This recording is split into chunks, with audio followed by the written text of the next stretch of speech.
اللہ جانے شمر نے ملوں کے کانوں میں کیا کہا، اس میں تیری نگاہ قیدی بیوی ہو، تیرا سوال کیا حسین کی 4 سال بچی کو، شمر نے سکینہ کی طرف اشارہ کیا، ملوں نے جیسے زخمی بچی کو دیکھا، گردن میں رسی بن گئی، کانے میں زخمی رخساروں پہ بھی نیلے دار، ملوں نے پہلا سوال کیا بچی بتا تیرا نام کیا ہے، اب روایت کے جملے بڑے سخت ہے، تھوڑا میری طرف دیکھیے گا، کہا بچی بتا تیرا نام کیا ہے، راوی کہتا ہے بچی کے ہوٹ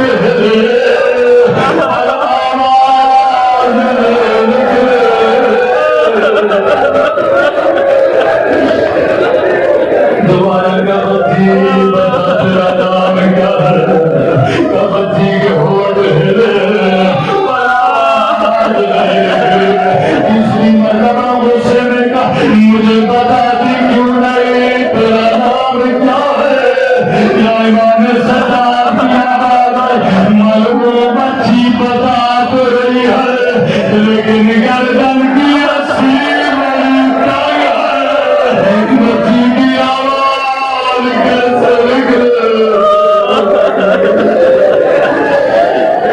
معلوم حکم دیا رسی کھولی جائے، جیسے رسی کھولی گئی، دھیمی سی آواز میں کہا میرا نام سکینہ ہے،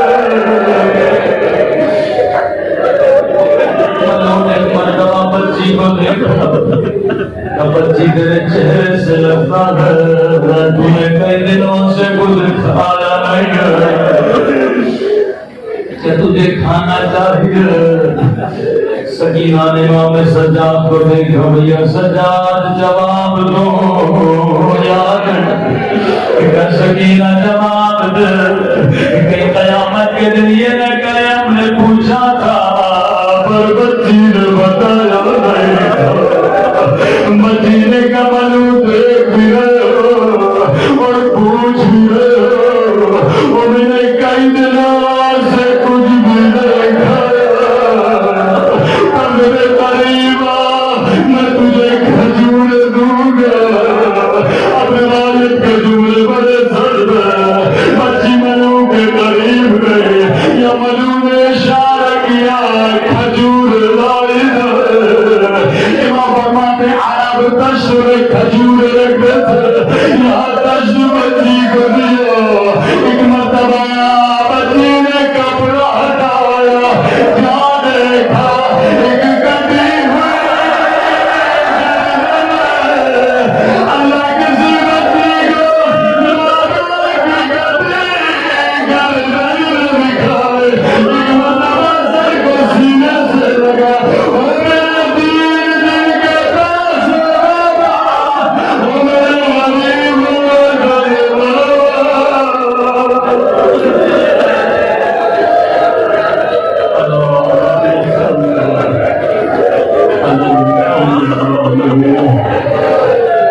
غریب حسین کی کٹی ہوئی گردن کا وش، تجھے سکینہ کے زخمی کانٹوں کا وش، اے خدا ہمارے مولا اور آپ امام کے زمانے کا ظہور فرما، ہم سب کو مولا کے امان و انصار میں شریک فرما، اے خدا اس مجلس سے ہم سب کو حر بنا کے بلند فرما، اے خدا قبر و قیامت میں مولا حسین کی شفاعت نصیب فرما، اے خدا ہم سب سے جناب زہرا کو راضی خوشنود فرما، حاضرین مجلس کی پریشانیوں کو دور فرما، آنے مجلس کی توفیقات میں اضافہ فرما، ربنا تقبل منا انک انت السمیع العلیم۔